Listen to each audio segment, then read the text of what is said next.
Okey. Cikgu mula dengan perbincangan soalan aktiviti. Kalau awak ingat, cikgu bagi soalan aktiviti dekat awak hari tu. Muka apa tu aktiviti kendiri 1A kan? 1A dan juga 1B tak silap cikgu. Okey, yang ni. Okey. Alahai, tak ingat dah. Cikgu rasa 1A, 1B, 1C kan? Dah jawab ke belum? Tak jawab lagi. Senyap sunyi tu. Dah jawab ke belum? Dah So kita buat perbincangan hari ni. So soalannya, tindak balas antara kuprum 2 oksida dan karbon ialah suatu tindak balas redox. Tulis persamaan kimia seimbang bagi tindak balas berlaku. So, yang pertama ni dia bagi kuprum dengan karbon. So, persamaan kimianya kita boleh tulis CuO.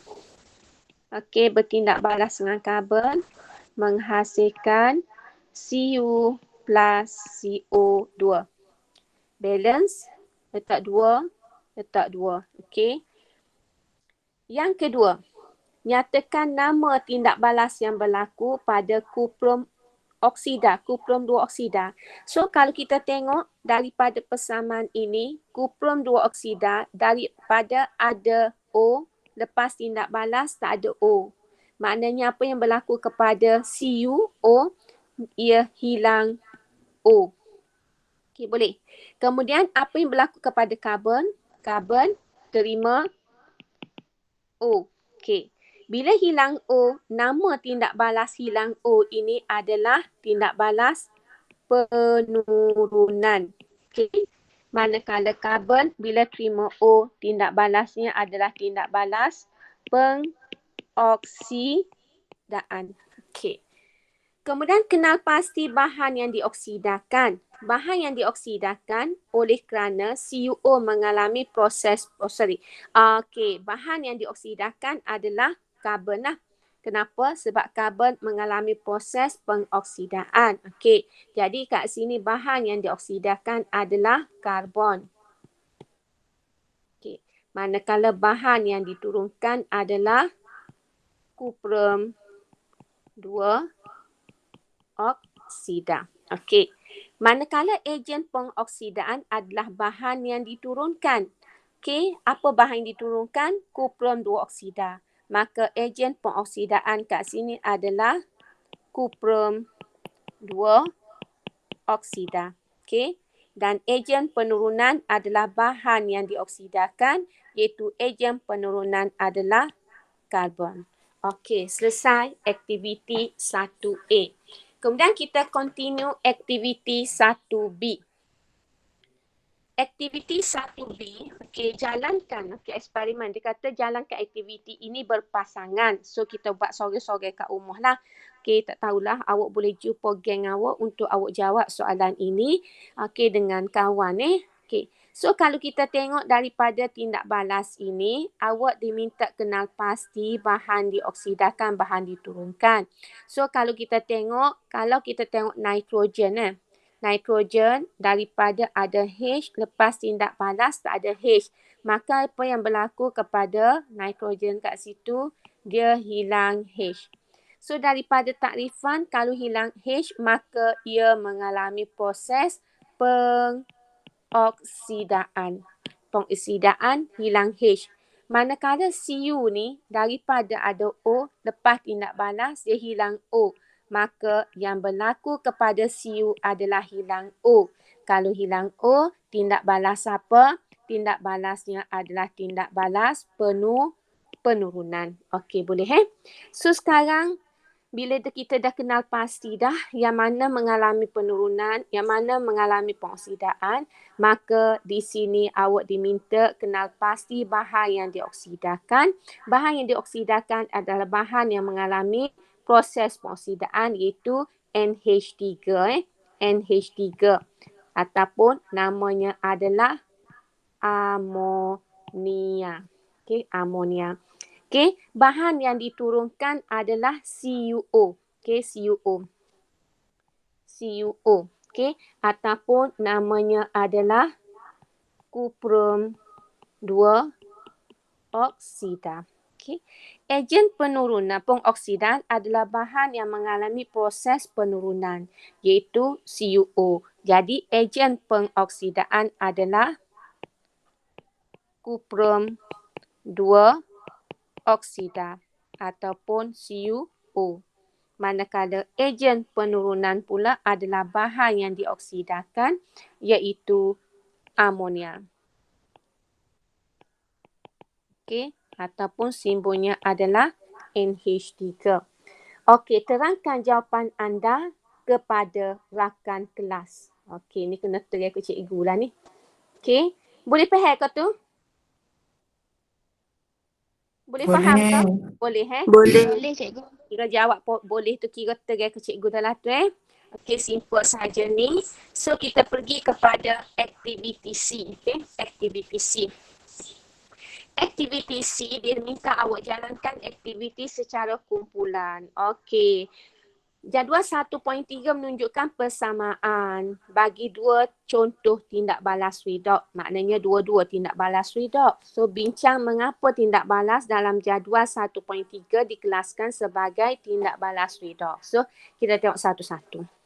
Yang ni, kita boleh tengok CuO lepas tak ada O. Maka dia hilang O.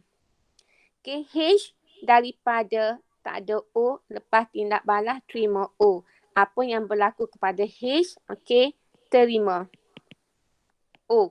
Okay, jadi kat sini kalau hilang O, proses apa? Penurunan. Tindak balas penurunan. Kalau terima O, tindak balas apa? Pengoksidaan. Okey. Jadi ada pengoksidaan, ada penurunan, maka ya, tindak balas redox. Okey. Sekarang kita tengok dari segi Mg pula Mg. Okey. Mg ni kalau kita tengok, kita tak boleh nak royak dia lah. Tak boleh nak terangkan dari aspek hidrogen ataupun dari aspek oksigen. Jadi kita nak terang dari aspek apa? Kita boleh terang dari aspek elektron. So, cuba kita tengok, kita asingkan yang ni kan. Yang ni terdiri daripada H plus dengan Cl minus. So, kita letak 2 kat depan, maknanya 2 milik H, 2 milik Cl. Lepas tu kita pecah pula MgCl2 ni. So, kita ada Mg2 plus, kita ada Cl minus ni. Okay, so dia sebatian ion kan? Okay, so jadi kalau kita tengok kat sini, magnesium ni atom, so Mg saja. Okay, lepas tu hidrogen ni molekul, H2 saja. Jadi bila kita tengok persamaan ini, kita boleh mati kiri kanan hok mana sama. Jadi sama Cl minus. Jadi yang tinggal kat sini, kita boleh tengok yang tinggal kat sini, cikgu boleh buat kat sini, iaitu Mg plus 2H plus menghasilkan Mg2 plus dengan H2. Ataupun dengan kata lain kat sini, Mg dah jadi Mg2 plus, H plus dah jadi H2. Jadi kita boleh buat persamaan lagi, iaitu Mg lepas tindak balas jadi Mg2 plus. Okay, H plus pula lepas tindak balas jadi H2. Okay, bila kita buat elektron, kena ingat ni, 2 plus 2 elektron. Maknanya atom magnesium melepaskan 2 elektron membentuk ion Mg2 plus. Okay, H plus juga. Plus apa? Plus E. Kalau 2 plus 2 E, kalau plus E. Tapi hidrogen ni tak balance sebab hidrogen kat sini molekul ada 2. Maka kita letak 2 depan H plus. Bila letak 2 depan H plus, maka kita ada 2 elektron. Okey, ni kita nak cerita pasal pemindahan elektron. Okey, jadi apa yang berlaku kepada Mg kat sini? So, kalau kita tengok kat sini Mg, so Mg kat sini yang berlaku kepada Mg adalah Mg ni lepas E. Okey, boleh. Bila lepas E, proses apa? Proses pengoksidaan. Manakala H plus ni, dia terima E. Bila terima E, proses apa? Proses penurunan. Okey. So, sekarang dikata bincangkan bagaimana tindak balas dalam jadual 1.3 dapat dikelaskan sebagai tindak balas redox. Maka kita boleh cerita dari aspek eksperimen yang pertama. Okey, yang pertama kita boleh katakan apa dia? Okey, CuO hilang elektron membentuk Cu. Okey, CuO mengalami proses penurunan. Okey, manakala H2 menerima O membentuk H2O. H2 mengalami proses pengoksidaan. Okey, kemudian tambah lagi ayat, proses penurunan dan proses pengoksidaan berlaku secara serentak. Maka tindak balas 1 merupakan tindak balas redox. Okey. Kemudian kita pergi kepada yang kedua. Kita nak terangkan yang kedua. Kenapa kita kata ia merupakan tindak balas redox. Okey. So kita boleh ambil persamaan ini. So kita boleh kata dalam persamaan ini atom magnesium melepaskan elektron membentuk ion Mg2+. Okey. Oleh itu magnesium mengalami proses pengoksidaan. Okey. Kemudian ion hidrogen menerima elektron membentuk molekul hidrogen. Maka okey, yang penurunan ini kita ambil bahan ni, bahannya apa dia? HCl. Okey. Oleh itu HCl mengalami proses penurunan. Okey, mengalami proses penurunan. Okey. Di sini kalau kita tengok kita ada kita ada Cl. Ni kita ada Cl. Cl ni sebelum dengan selepas tidak mengalami apa-apa perubahan. Maka di sini ia dikenali sebagai ion penonton. Macam seolah-olah kita masuk dalam stadium nak tengok orang main bola sepak. Kita duduk sorok je. Okey, tengok orang main. Kita tidak memainkan peranan. Kita sorok deras setara mana. Kita lopak ketung-ketung setara mana pun tidak mempengaruhi orang yang main dalam tu.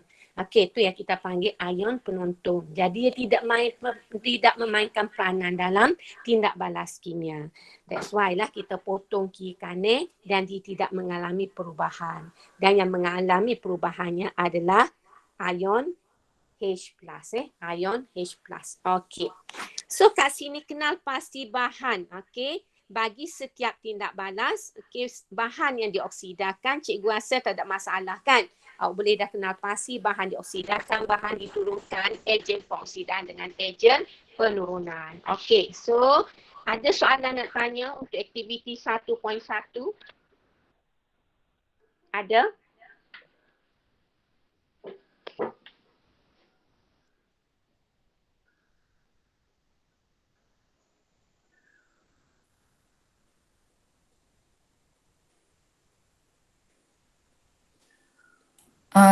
Cikgu, Ya.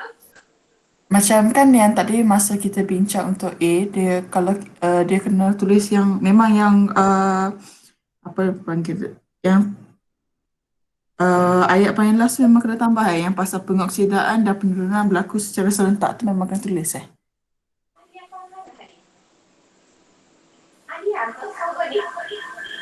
Alia.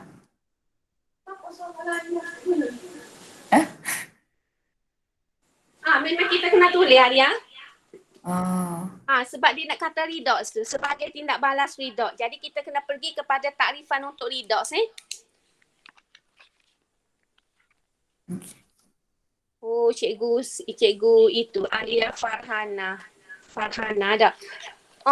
Itu apa tu memang kita kena tulis sebab dia kata apa dia sebagai tindak balas redox. Jadi bila kita pergi kepada takrifan redox adalah suatu tindak balas yang melibatkan tindak balas pengoksidan dan tindak balas penurunan yang berlaku secara serentak. Jadi kita nak oyak tindak balas redak, dia berlaku secara serentak. That's why lah bila kita kata hok ni mengalami proses penurunan, yang mengalami proses pengoksidaan. So kita kena buat satu lagi ayat. Proses pengoksidaan dan proses penurunan berlaku secara serentak.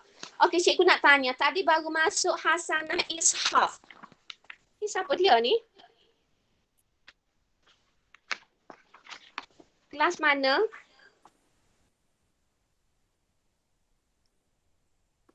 Halo. Cikgu baru terima tadi Hasanah Ishak, Hasanah Razak. Ya.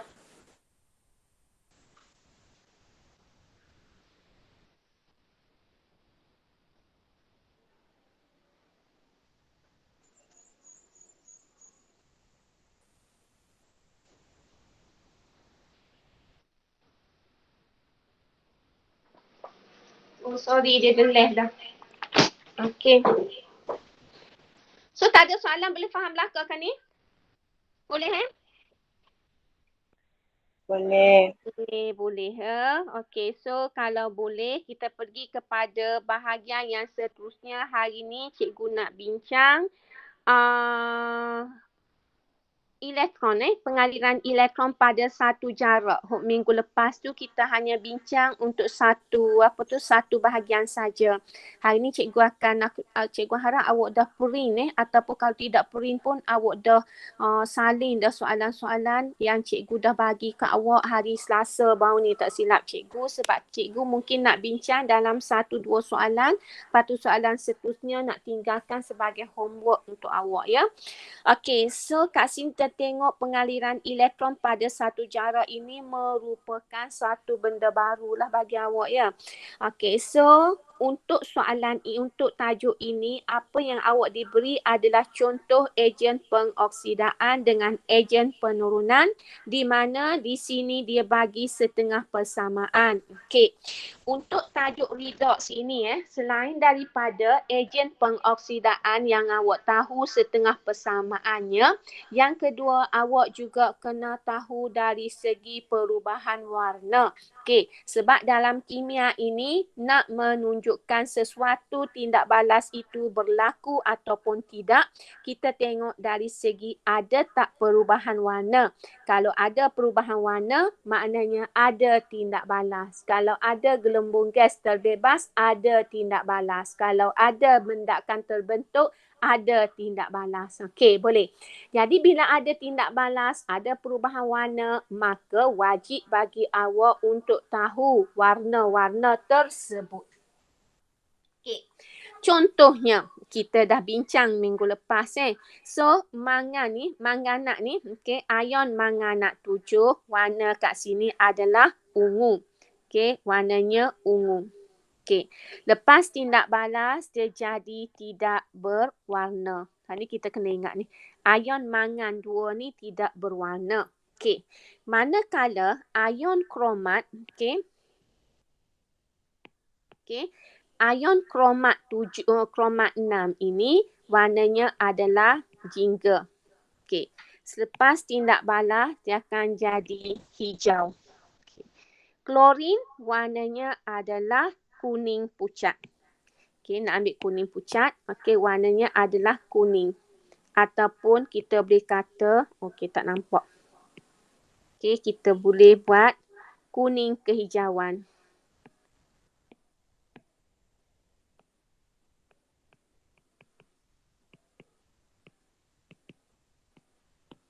Okey, yang ni tak ada warna. Okey, kemudian bromin warna dia perang. Lepas tindak balas tidak berwarna. Ferrum 3 warnanya adalah perang. Lepas tindak balas jadi ferrum 2 warnanya adalah hijau.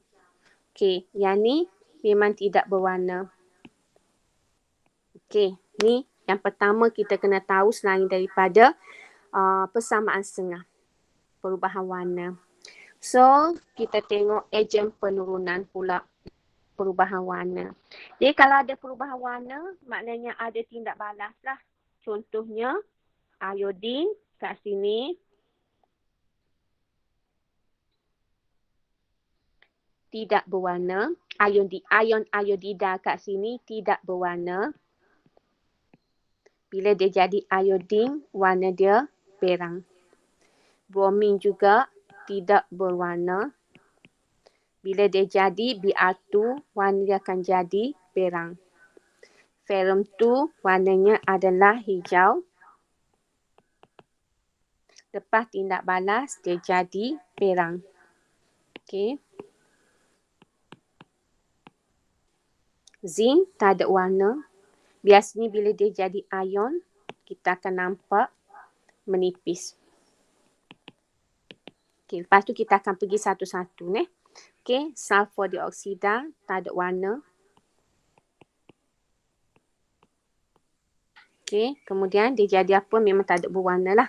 Tak ada masalah lah yang tu dari segi perubahan warna bagi sesuatu tindak balas. Jadi, bila kita tengok sesuatu tindak balas tu ada perubahan warna, maka adalah bahan baru yang terhasil. Okey, bahan baru ni selepas anak panah tu. So, contoh yang pertama. Okey, contoh yang pertama, kalau kita tengok kat sini, Rajah 6 menunjukkan susunan radas untuk mengkaji tindak balas antara larutan ferrum 2 sulfat dengan air bromin melalui pemindahan elektron pada suatu jarak. Jadi bila kita ingat tadi kan, ingat apa? Cuba tengok kat sini.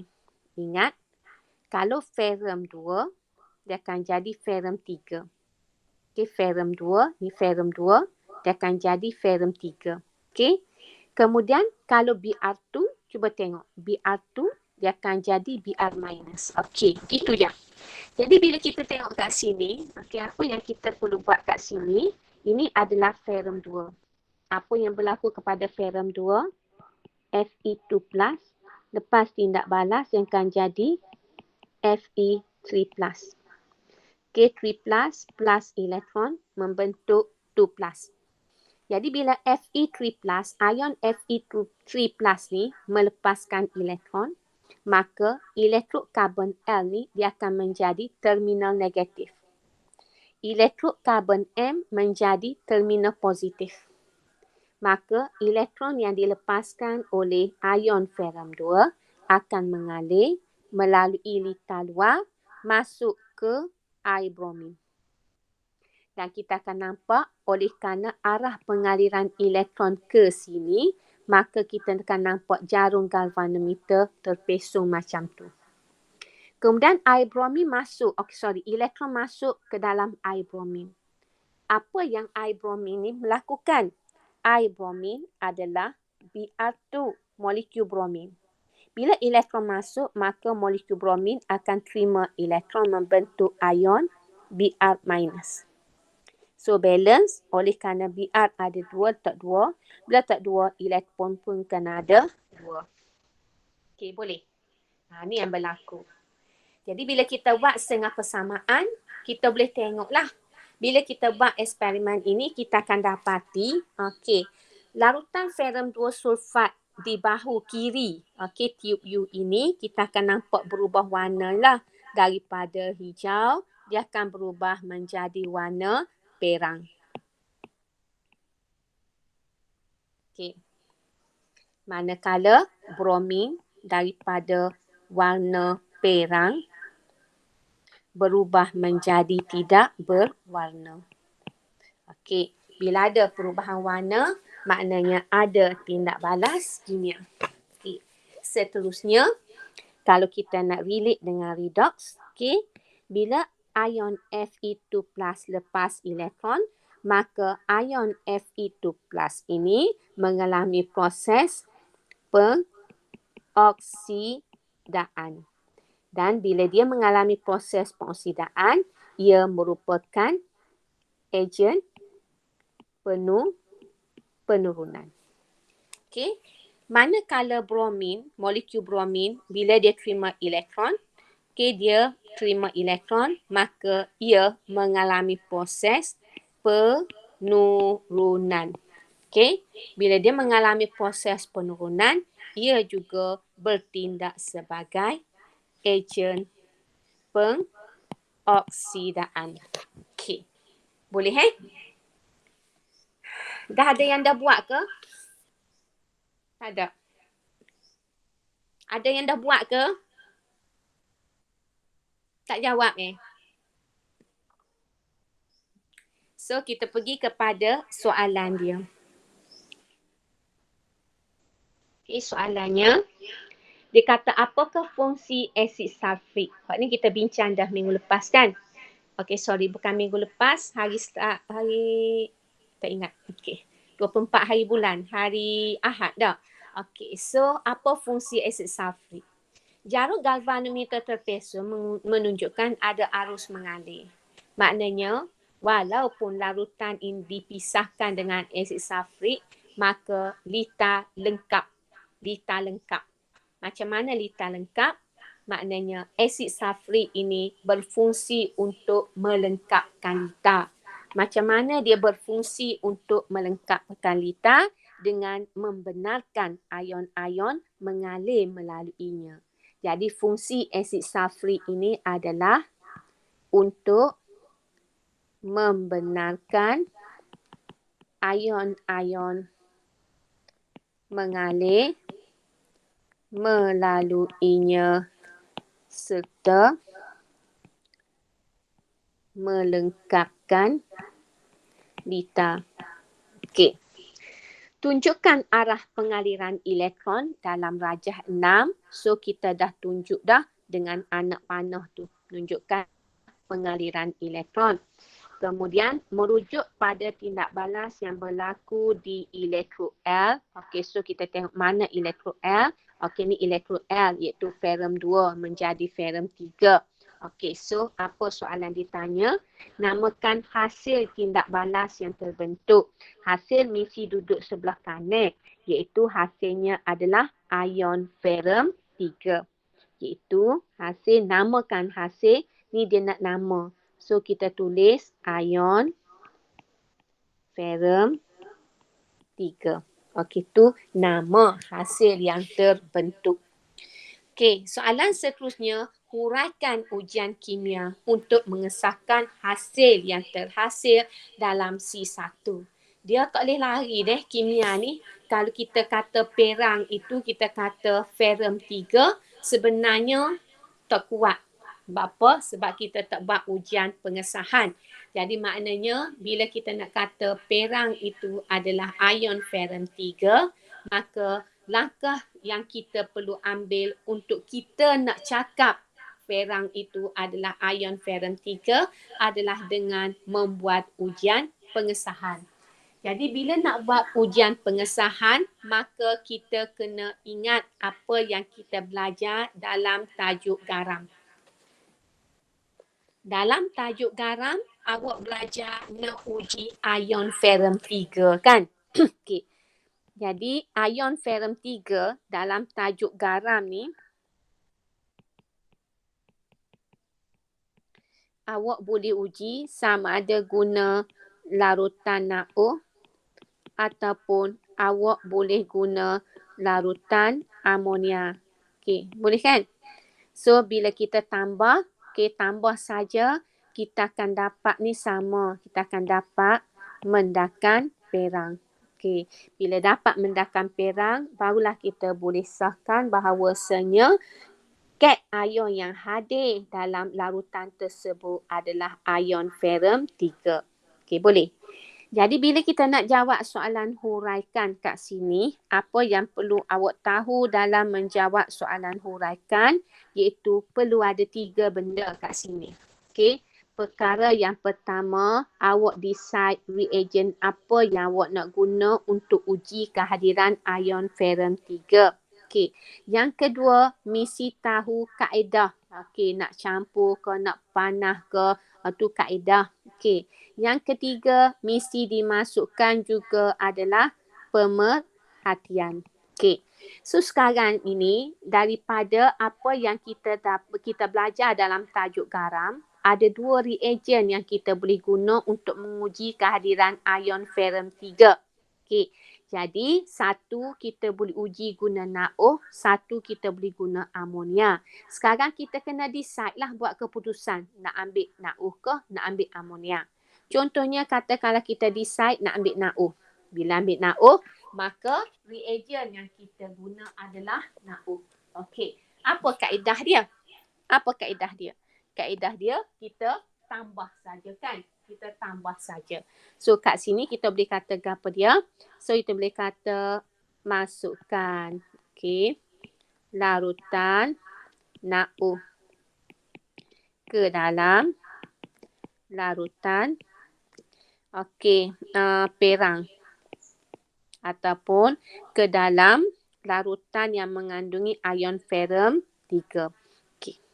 Katakanlah kita buat yang ni, okey, ke dalam larutan yang